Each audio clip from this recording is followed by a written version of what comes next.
آن که پر نقش زدین دایره ای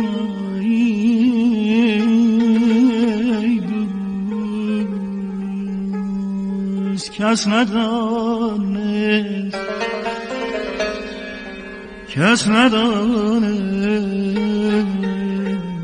که در گردش پرگار که کرد